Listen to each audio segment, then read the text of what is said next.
নমস্কার, আমি কনিষ্ঠা। আমার পেজে সকলকে স্বাগত জানাই। আজ আমি নিজের হাতে বানানো দই পটলের রেসিপি আপনাদের সাথে শেয়ার করতে চলে এলাম। উপকরণে লাগছে হলুদ গুঁড়ো, আদা বাটা, আর এখানে আমি লাল লঙ্কা, কাঁচা লঙ্কা বাটা দিয়েছি। আর এর মধ্যে আছে টক দই আর পোস্ত একসাথে মিক্স করা। আপনি চাইলে এখানে চারমগজ বাটা অ্যাড করতে পারেন।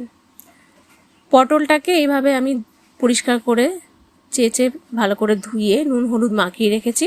আর মাঝখানটা ঠিক এইভাবে আমি আধফালি করে নিয়েছি। এবার আমি গ্যাসটা অন করে কড়াইটা চাপিয়ে দিলাম। কড়াই গরম হয়ে গেলে ওখানে আমি 3 টেবিল স্পুন মতো সর্ষের তেল দিয়ে দেব। তেলটা গরম হতে একটু সময় দিন।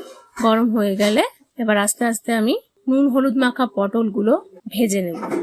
আমি এখানে দুটো ব্যাচে পটলটা ভেজেছি, কারণ একসাথে দিয়ে দিলে কড়াইতে ভালো করে ঠিক মতো ভাজা হয় না। তো আমি দুটো ব্যাচে পটলগুলো ভেজে নেব। নুন হলুদ যেহেতু আগে থেকে অ্যাড করা রয়েছে, তো সেটা আপনাকে আর দিতে হবে না। এখানে ঢাকা দিয়ে দিয়ে মিনিট 5 থেকে 7 মিনিট মতো ভেজে নেবেন পটলগুলো। সবসময় ঢাকা দিয়ে রান্না করবেন, তাহলে দেখবেন ভেতর থেকে সেদ্ধ হয়ে যায় সবজিটা। এবার পটলগুলো ভাজা হয়ে গেলে আমি একটা আলাদা বাসনে তুলে নেব পটলগুলি। পটলটা তুলে নেওয়ার পর যে তেলটা কড়াইতে থাকবে, সেই কড়াইতে আমি গোটা গরম মশলা ফোড়নে দিয়ে দেবো। দারচিনি, এলাচ, যেহেতু আমার কাছে ছোট এলাচ ছিল না, আমি একটাই বড় এলাচ দিয়েছি।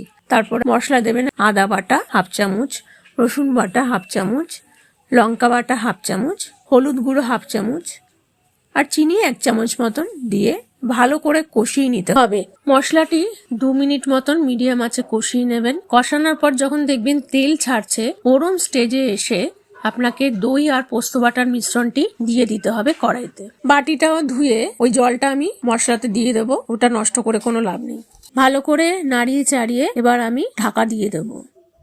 ঢাকা খুলে এবার আমি কাশ্মীরি লঙ্কার গুঁড়ো 1 চা চামচ দিয়ে দেবো, আর দেবো স্বাদ মতো নুন। ভালো করে নাড়িয়ে চাড়িয়ে এবার আমি ঢাকা দিয়ে দেবো।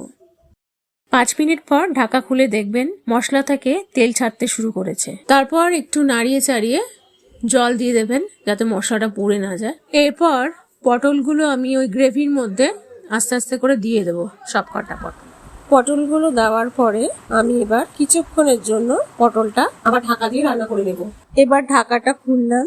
কিছুক্ষণ পরে ঢাকাটা খুলে দেখবেন যে একটু তেল ছেড়েছে, তার মানে আপনার কিন্তু পটলটা আবার হয়ে গেছে, রান্নাটা হয়ে গেছে। এরকম স্টেজে আমি একবার একটু নাড়িয়ে ভালো করে তারপর 1 চামচ মতন একটু ঘি দিয়ে দেবো। ওটা একটু ভালো করে মিশিয়ে তারপর আমি 2 পিঞ্চ মতন গরম মশলা গুঁড়ো ওতে অ্যাড করে দেবো।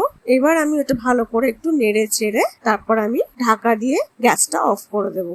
ব্যাস, আমার রান্না কমপ্লিট। এই রান্নাটি আপনি ভাত, রুটি, পরোটা সবকিছুর সাথে খেতে পারবেন। আর যদি আমার রান্নাটা আপনাদের ভালো লাগে, তাহলে আমার চ্যানেলটা প্লিজ সাবস্ক্রাইব আর লাইক করে দেবেন।